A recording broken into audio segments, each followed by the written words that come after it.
Sul, hello, and Labas. Welcome to another episode of the Payne Family Ultimate Decades Challenge. I'm probably going to pause that in a moment, but for now we can observe that beautiful water. First things first, I'm recording this before the next video has even come out for a number of reasons, including, but mostly that I'm really excited to start dating again with Edgar. And so I just kind of finished the last episode, edited it, and then thought to myself, I would like to keep dating. That's what I want to do. That's like kind of the vibe that I'm in. So that is the plan. Somebody's outfit, whose? I don't know. However, while we're waiting, well, we are still waiting for her to get up here anyway, so might as well. This Sims day is starting super, super late, because some things happen in the background that I'm absolutely kicking myself for not having recorded. So as I've mentioned a few times before, the machinimas happen in an alternate timeline, kind of in an alternate save file is what it really is in reality, so that the main timeline doesn't have to stop completely in order to account for them. That's also why the Sims don't know their family members have passed on, even when they passed on for us several episodes ago, but the Sims in the save file don't know yet, because for them it hasn't happened yet in their corner of reality. So of course, since the war came to a close, in the main save file, I was eliminating the Jacobsons as was required by the story. But a few things that were kind of important happened. Firstly, I had Grania plead for Edwin because Grania had not wanted her younger brother, to die. That was not her intention. That was not something that she wanted to happen. And she, felt really bad for the only father she'd ever known, Kennard, that he had lost his only biological son and his last biological child. And she wanted to give him back. So I had her plead for Edwin. Also because a lot of people in the comments, when Edwin rolled badly a few years ago, a lot of people wanted us to try and plead for him. And so there wasn't really space in the machinima for that. So I decided I was going to plead when it was his time in the main save file. What happened is that Grania actually was able to convince Grimm. Grimm said yes. This was part of the reason why I'm so frustrated I didn't record it. I honestly didn't think that she had any chance in hell. I thought I was just going to give it a try. But of course, whenever you don't record something is when things go that kind of way. We'll be able to see it in their family sentiments later when we see him next. So Edwin was returned. So he's now back with his twin children, living in his home, safe and sound. He still probably isn't going to remarry unless he autonomously sort of like takes control of his destiny. But I mean, at least his children will have a parent that they can grow up with. The second thing that was the main reason I was so sad I didn't hit record ahead of time is because when Grania was pleading, she was successful, and so I immediately set her to pass on as well, like she was supposed to for the storyline.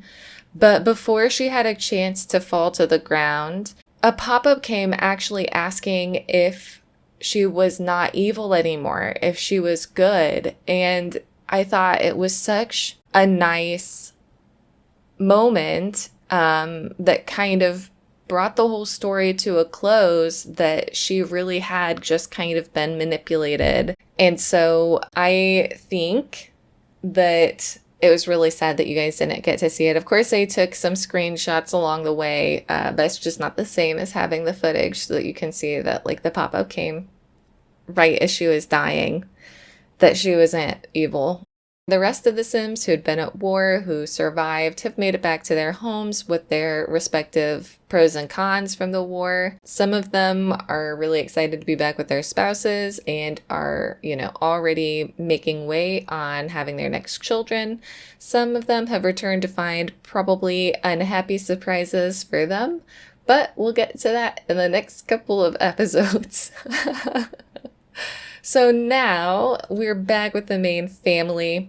We're here with Edgar and Amelie because I, of course, love any plowman. Can we please try and cheer her up? She just seems really down in the dumps. But I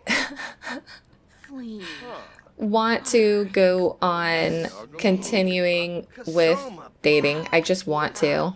Can you please discuss her sad mood? Oh, now she's tense. He got a crush on her. Oh my gosh, he went on a whole date with that with Audrey. I keep almost calling Audrey Oakley because she looks so much like Oakley Plowman did. I don't know why she's so upset. No, get out of the conversation. Esmond, go mind your own dang business.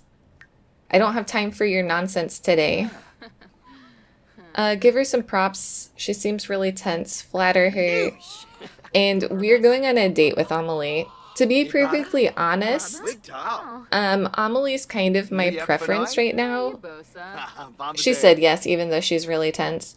Amelie is kind of my preference right now because her story is so interesting. I've been really compelled by it. And also, I really like the idea of having a villain character enter the story now that, you know, Rhiannoch and Grania are gone. Of course, why can't I just let it go for a couple of episodes? Like, just let things sit for a minute? But nope. Nope. As soon as I emotionally recover, I'm like, that's it. Let's jump back in and make some chaos happen. Apparently, I've got a problem, so... can we have my preferred table? Dang it. Who has taken it? Nobody else is here. I'm the only one here. Oh, I guess we'll sit at this one again. Kindly request this table, and Amelie, you're already going to be giving a better impression if you don't just run off straight away, because that was kind of off-putting last time with Audrey. I know, you're very tense. I don't know why, though. Okay, we are going to get some honey mead for the two of them. And I guess they are right by the ocean, so they can get this. So what's interesting is that just while they were back at his lot chatting so that they could kind of, you know, get to know each other so that he could ask her out on a date. First of all, she became very tense, which may be because she is concerned about the bad person who's after her. And or maybe because of something else in her life. Oh, she's a loner and she's erratic. No wonder she's tense. And also no wonder she was talking to herself. But also, Edgar got a crush on her on his own, so he just was chatting to her. He wasn't even saying anything crazy. He wasn't flirting. It was less talking than he'd done with Sawyer. And somehow he, you know, got a crush. So I don't know who she's talking to, if she's talking to him or if she's talking to herself since she's erratic, but, okay, so now she's definitely talking to him. She's asking him a question. Our goal is for both of them to be flirty at the same time, but she's flirty. He's more confident. He feels good about himself. She's telling him a joke. But yeah, I do really like Amelie's backstory. And she's a redhead, which I know a lot of us wanted a redheaded sim to join the family. Edgar, feel free to start eating. She does have kind of a sad face. Also, she's got some bruises and some scars that's contributed to her being erratic. Why do they always leave plates on our table? It's so rude. But yeah, I figure today and tomorrow, while we're with the main family, I don't think he likes it. Oh, it's poor quality? Gross. Yeah, I think today and tomorrow we'll just be going on dates. Oh my gosh, I don't know what she said to him, but he did not like it. And he feels nervous about having a crush. But she seems very receptive to his romantic advancements. So I think from here, I'm just kind of gonna let them go on their own and see how they get along. I did 2 flirts for them, I think. And so from here, it's kind of on them how they take things. I'll probably intervene if things get really crazy, but now they seem like they're doing an okay job with the conversation back and forth. They seem to be going totally fine. It would be ideal if he could get flirty as well, but I don't want to like spam a bunch of flirtatious romantic interactions and then give her an unfair advantage over some other Sims, you know what I mean? He's really unhappy about that aftertaste. Well, he is thinking about her, so I don't know. I was like looking, so the decades in review videos take a long time to pull together. And so I was looking at some of the footage from earlier in the decade as I was preparing to kind of like, you know, get it going, pull it together, organize it into the decade in review, that kind of stuff. And Edgar has always been a bit reserved. He isn't much of an initiator with romance. So I guess we'll just see if he does actually initiate anything. I mean, even all of his romantic interactions usually have been initiated from the other side or by me. So maybe he'll eventually do something on his own, maybe he won't. She's asked him, and she felt confident when she did. Where have you chosen? The bush? Okay. That's interesting because she's had kind of a fraught relationship with male Sims. So in a way, that's really nice because we can take it to mean that she feels safe with him. Although I wasn't really looking for an out-of-wedlock woohoo, to be perfectly honest with you. It wasn't like my goal. Honestly, Edgar becomes a young adult next year. So honestly, stuff has to happen. I'm sorry, but it has to happen. Either he's going to make a decision on his own, or we're going to make a decision for him, if you know what I mean. So she wants to chat with him. She now feels very confident. Did she just ask again? Straight away? So, okay, I've said this before, but I have Autonomous Woohoo turned on with MC Command Center. But they are supposed to have a time limit. They're not supposed to just go crazy. Is everybody coming outside to look? Don't look, you creeps. Okay, they're not. Whoa, lady. Is that your husband? Oh, yeah, it is. Okay. Can you please, deep conversation. And I don't know what you're supposed to say after a lady's just asked you to woohoo twice in a public place. You can embrace her. So she probably is pregnant. She might be pregnant. We don't know. Oh, bye. I was going to kiss you, but okay. That was my bad, really. So...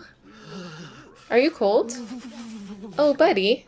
Let's change your outfit then. You don't have to be wearing things like that. Can you go take a shower, actually? Shave. Go and take a shower, please. So, okay, I wasn't expecting for her to ask him to woohoo twice. Obviously, there's a much higher risk that she could be pregnant since it was a double woohoo. Do you think he... I don't know. Would he go on dates with other Sims? Let's see, how does he feel about her? She's very attractive. He has a crush on her. He's smitten, and they're closer from happy memories. Whereas Audrey, he went on kind of the same date. He thinks she's extremely attractive, and they have amazing compatibility, but, like, no romance. He didn't really like Jenny. It didn't make it into the last episode, but he thought she was basic looking. Oh, I kind of feel like we probably shouldn't do anything too crazy. Oh my gosh, Evalda! I really want him to meet Evalda. She's such a cool Sim. I love her. I'm obsessed. Actually, Edgar, since you did Out of Wedlock Woohoo again, can you please clean up around here? Because I could do it by, like, destroying stuff, but I don't want to. And this is your punishment for Out of Wedlock Woohoo. That way I can have a chance to think. So my preference was already Amelie. I'm not gonna lie about it. She was already my preference. I like her backstory. I don't like her traits. I don't. But, you know, you can't have anything perfect in life, can you? So I already had a preference for her to begin with. And now that they've done double woohoos, I kind of feel like probably that's the direction we're gonna end up in anyways. But she asked straight back to back. Do you think that she did that? I mean, this didn't make it into the edit of last episode. Good grief, this place is so noisy. But actually, Amelie was brought here by Beatrice. Beatrice is the one who brought her to this area so that she could get to safety. So it wasn't like it was some rando that introduced her to the family. It was Beatrice. Beatrice brought her, so I guess on that note, we're going to go home and have some thoughts to think over and some things to deal with. Oh, Edgar. Edgar. Can you please take care of Cow? I don't think anybody's taking care of Cow today. And also, it's your punishment for being a naughty boy. Man, Esmond is so sad about losing Gree. He got word Harper came by and told him, and he's really upset about it. The others, I guess because she was so far removed from them, they didn't quite have the same strong emotional response. But Esmond's pretty distraught. He's really upset. He's got the blues. Whereas Edgar's still in denial, which kind of makes sense. Yeah, maybe he'll sit down with Grandpa and talk to him about what happened tonight and how he's feeling.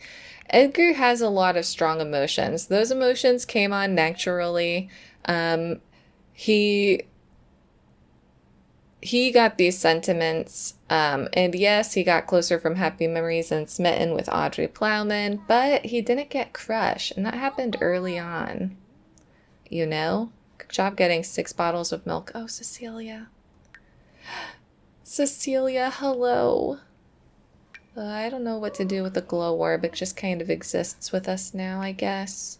Yeah, you guys are gonna have to let me know what you think. I'm pretty sure that's the direction we're gonna end up going in now, but that's just me.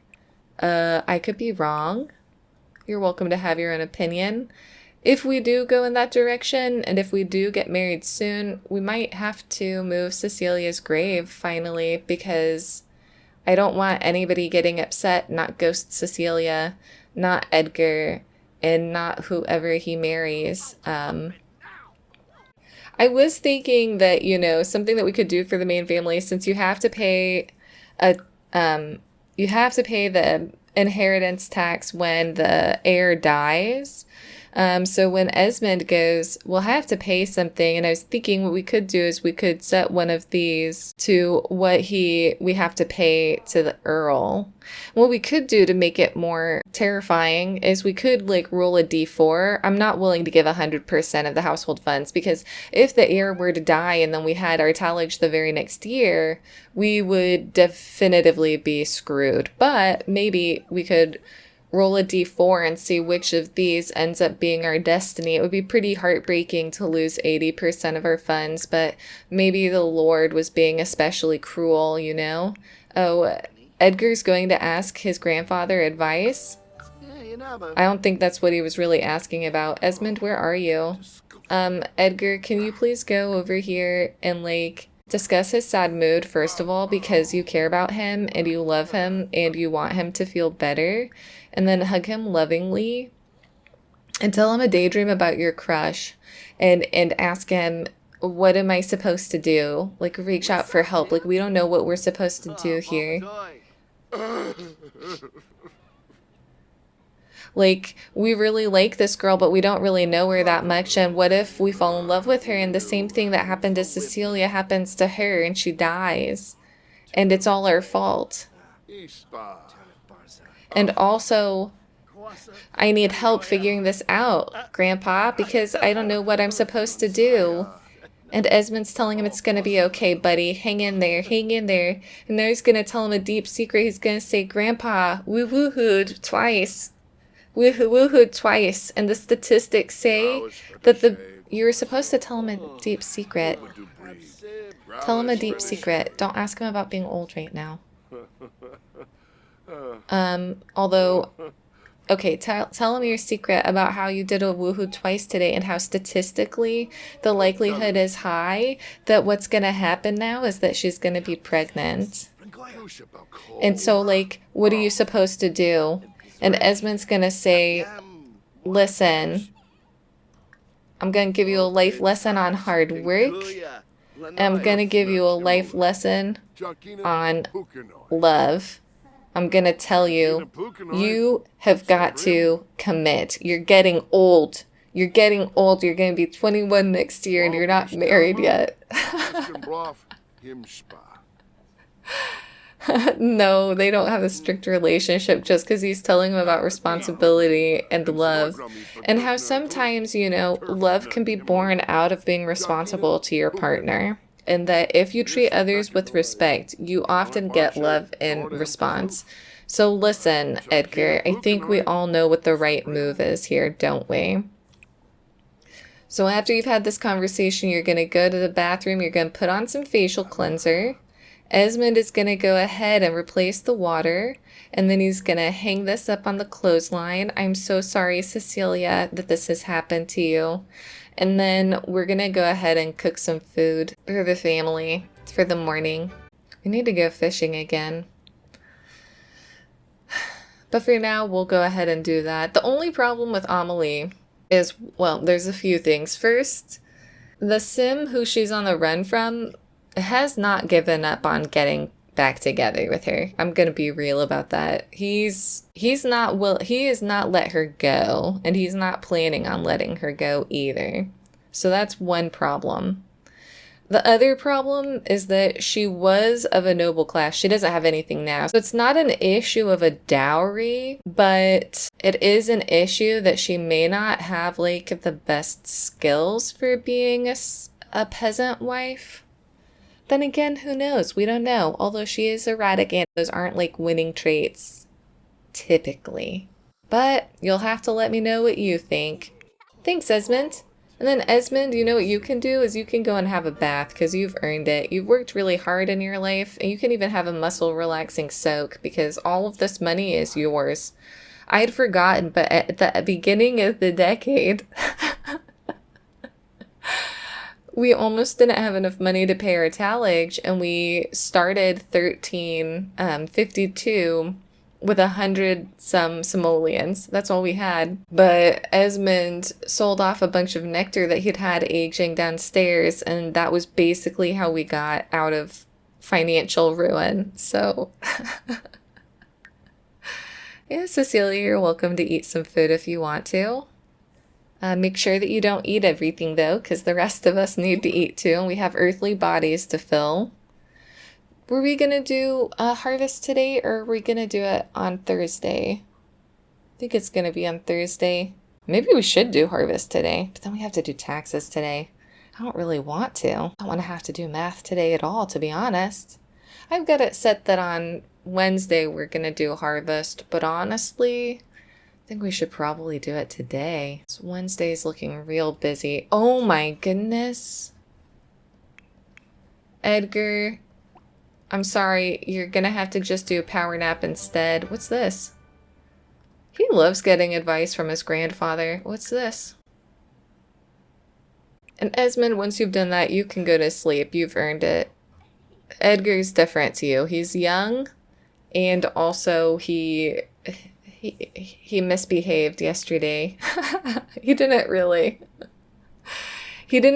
but also I was somewhat shocked that happened. As for you, Edgar, you got a big job today, buddy. But luckily, your grief type says that gardening can help you. So maybe this is exactly what you need. What do you keep writing in your book for? I don't understand what he's doing when he does that. This one might be a really fast episode, actually, because there's not so many events. The big news is now I don't think that we should go on any more dates after what happened last night. Oh, we've got a twofer. Nice. So yeah, we might just go to the labor that should be happening today around noon, and then come back here and finish up by gardening, harvesting, doing our taxes, so on and so forth. Because that might just be a nice, easy episode. And not only that, but then it could actually maybe come out on Monday. That's the goal, kind of. Who's calling? Yeah, we'll make a donation to charity. We know what it's like to want and to live on the edge of not having anything, so it makes sense that we would want to spread the wealth when we have it. Lucia finished her aspiration. Congratulations, my dude. Why are you taking a nap? Are you sleepy? Okay. How about instead of that, though, kiddo, why don't you go ahead and clean this up for us if you don't mind? And if you finish that aspiration, you can do a different one. I kind of do feel like she's a rambunctious scamp, to be perfectly frank with you. But you can go and do that, and then, and then, yeah, I guess you can take a nap if you want to. Come on, Edgar, you can do it. You're level 10 gardening? For real? Oh no, tomorrow's rogation days? That means it's another fasting 3 holidays in a row. What's this? All fools? Well, Edgar, you're already a super great gardener. Do you get any perks for being a really great gardener? Or you can purchase rare seed packets? That's it? Maybe we should switch your aspiration. Is your grief type going away at least? No way to know. No way to know. I kind of feel like Edgar wants to be settled. He just doesn't know how to get himself there. And so maybe this is like, you know, a culmination of Esmond telling him you've got to take a leap of faith, with Beatrice bringing over that lady, Amelie, and him feeling like this would be something that Cecilia would be okay with.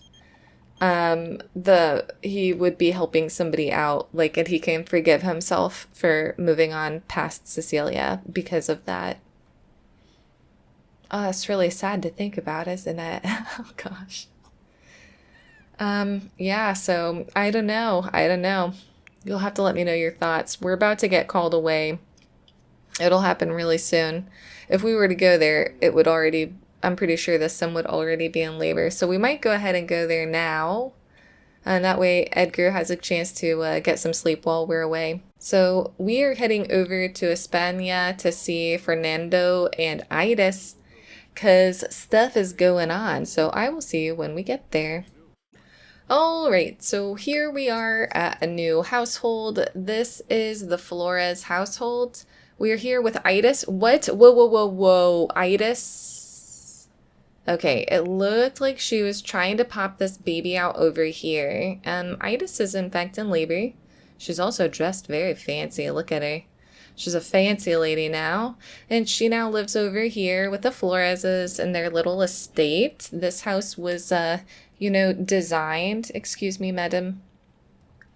She's our midwife, and I realize now that I forgot to get... Hold on, I thought that I had done such a good job with this lot, and yet, alas.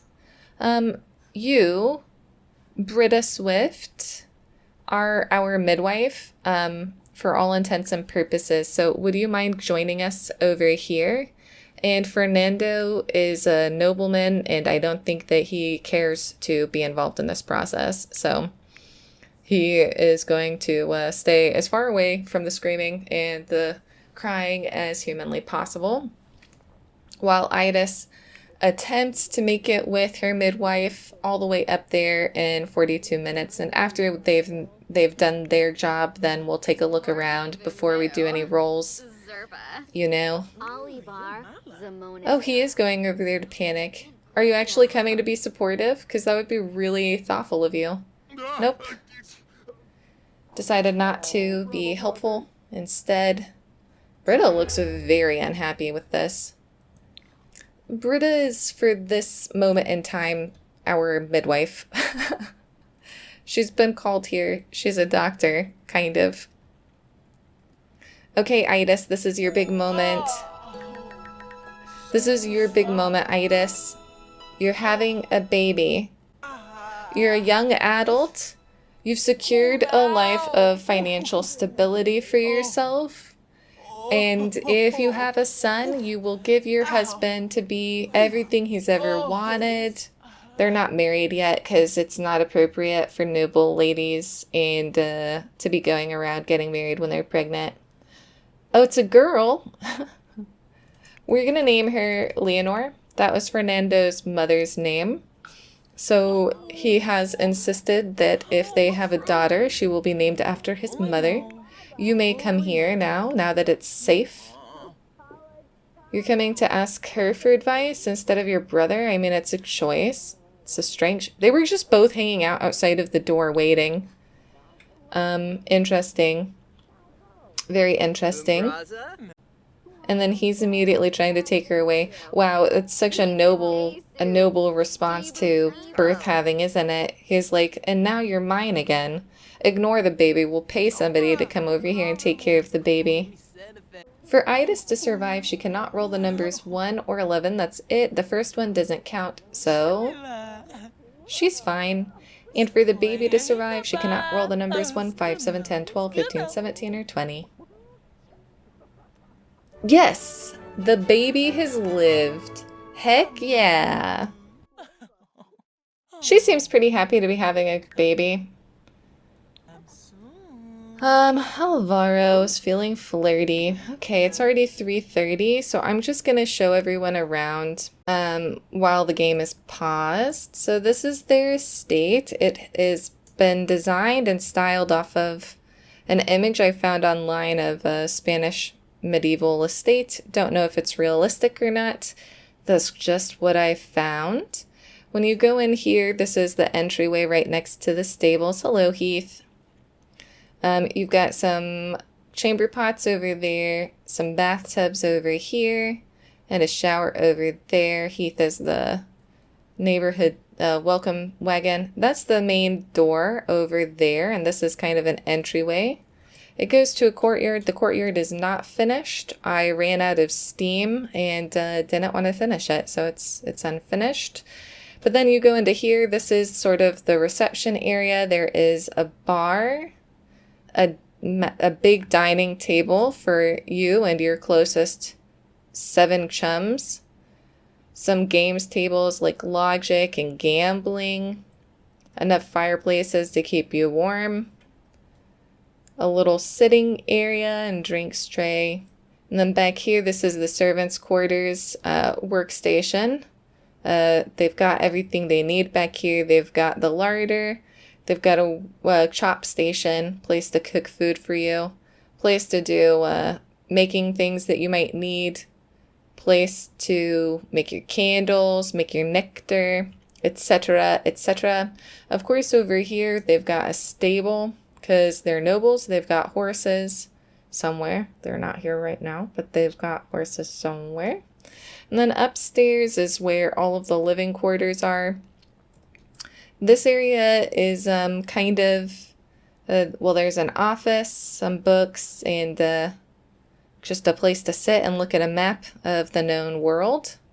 This is kind of an indoor-outdoor courtyard so that you can get around. Over here are one of the 3 bathrooms. There are multiple bathrooms because they're nobles. They can have them and they want them. So they've got 3 bathrooms. That way nobody has to wait at any point in time. They've technically got like 5 or 6 bathrooms, but still. This is Fernando's room. Well, and now Eydís's room. You can see that it's fairly spacious. It's got a fairly nice bed, lots of tapestries. They've got a big fireplace. They've got lots of nice natural light. Fernando's a bit of a bird lover, so all of his tapestries are bird themed. That's right, you're a bird boy. Down over here, this is Alvaro's room. He doesn't mind that it's the smallest of the rooms. He's content here. He has a nice little tray of lemons for scent. He doesn't have much else besides that, but that's okay by him. And then over here, this is Catherine's room. It's fairly empty.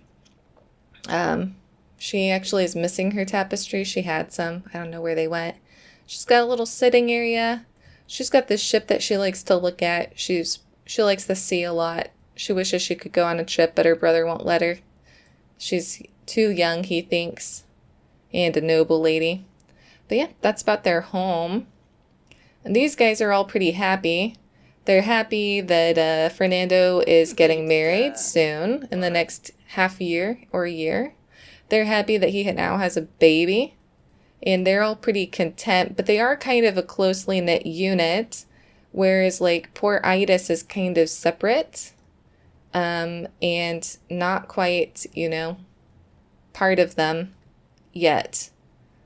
So they love her, they welcome her, but she feels herself to be a bit of an outsider. I don't imagine that she speaks the same language that they do, especially because she was a peasant. I think that that's probably something that's pretty tough for her. But we are going to go ahead and leave these guys here and head back to the main family so that we can do our harvest and our taxes. But yeah, a lot of you said that you thought that she would marry Fernando, that you thought that she would move in with him, that it seems to fit with her traits. So that's why she lives here now. And Heath will just have to come over and visit every so often. He already comes to visit to see Alvaro, so why not come to visit to see his sister as well? See you back at the main Paynes. Holy guacamole. Okay, as Edgar, you were supposed to go to sleep. Esmond, yeah, I'm afraid we're gonna need to tap you in on helping out with this. So Edgar's gonna go ahead and take a nap. Lucia, you can clean the coop, you can suck at her. Oh, Kenrick sent a letter. Yeah, we'll read it. I'm sure it's just some pictures, but still. Yeah, so Grandpa Esmond's gonna have to help out. We can't do it on our own, and Edgar apparently didn't sleep at all the whole time that we were gone. I don't know. Oh, so he is getting a moodlet from positive grief coping just for, you know, taking care of the garden. I mean, really, he should be completely healed after the amount of gardening that he's done. That's just all I'm saying, you know? But that's just my opinion. Okay, and then come over here and you will be harvesting everything. Absolutely everything you can. Can't believe that we don't have any tree stuffs that we can snatch up. Are any of these ready for harvest? Of course not. Oh, these guys are. These aubergines are? Well, we'll take them then. You don't have to tell me twice, you know? So yeah, I feel like we will go ahead and do this. Our money changed since the last time we were here. We'll go ahead and do this, and then we will call this episode to a close. Just a short little guy, it feels like. Yeah, I've only been recording for about an hour so far. I did want Edgar to go on more dates, but I feel like it's irresponsible to at this point because I'm pretty sure that we know that there's going to be a consequence for what happened the other day, and I don't really think that there's, I don't think that he is at a point in his life that he would risk it. I think he learned a lot from his relationship with Cecilia and how it finished. I cannot remember what we were saying. Oh yeah, I don't think that Edgar's at a point in his life right now, I don't think he really ever was, but especially not right now, where he would feel very comfortable after being intimate with somebody twice and knowing what that led to with Cecilia with not committing. I don't think that that would be true. I don't think that's true for him. So I think that he, you know, is happy to help somebody out. He thinks that it's going to be good for her and he can hopefully have a good life with her. I do think that they like each other quite a lot. They have really strong, is it amazing? Yeah, they have amazing compatibility. Apparently, he's lost his sentiments towards her, or it's just being weird right now. I'm not sure which. But yeah, they have amazing compatibility. Their romance went up quite far. Their friendship went up quite far. Same with Audrey, but in this case, they actually had some romance. And so I think that's good enough for me. And we'll just have to wait to see if her past comes back to haunt her. And if it does it end up impacting the rest of the family as well? Or does it not? Oh, hey, Kate. No, don't worry about that for now. Ask Kate to come in. We love Kate. She's great. Esmond, you are always trying to freeze to death out here. Is it really that cold? I guess it is really that cold, actually. Didn't realize. Is it for us, Kate? No, it's for Esmond. Oh, Esmond's so wonderful. All of the presents are for Esmond. I mean, Esmond is pretty wonderful. Ah, fine. I'll change your outfit for you, since you insist on standing here freezing. What is it, Kate? You've already given us more than we could have ever hoped for. You've made our son very happy. You've given him many a child, many of whom have lived to a good age for this time period. Like, you've already given us more than we could ever have hoped for. Oh, how did you become good friends already? Holy guacamole! He just met her and now they're best friends. Best friends. Well, good for you. You're welcome to come over whenever, Kate. You do live far away, but not that far away. Not in our minds. So I guess at this point... Oh, a boy. Can you say hi? He's angry, though. And he's not wearing the right clothes. I'm pretty sure I know his parents. Hi. Jung, do you want to talk about your angry mood? Can I try to calm you down? Lucia, if you remember, is partially, like, she's kind of sight and hearing impaired, so I'm not sure that she can really see this kid, or that she can really understand exactly what he's saying, but she can probably tell that there's an angry kid stomping around in her yard, making loud noises. He seemed to be receptive to that, which a lot of the times kids are not receptive to having their moods talked about. So at least there's that, although he does have kind of crazy eyes. Is it just me? Look at his eyes. Doesn't he got kind of crazy eyes? Oh, and crazy teeth. It's really not helping that he's angry either. His face is all squinched up. Well, you know, we all come in different shapes and sizes. Okay, so we started before harvesting with 64,800, and I thought it was 45, but we've got 55 now, so unless we found money somewhere, which we might have done, but I don't remember if we did. Our produce is worth 3,420, and we owe 40% taxes, which means that we owe 1,368, which means that we'll be left over with 63,487, if I'm not mistaken. Yep, that looks right to me. And then we can just go ahead and put all of the produce into our larder for the future. I hope that you've enjoyed this part. As always, let me know your thoughts and ideas in the comment section below, and I will see you in the next one. Bye-bye, everyone.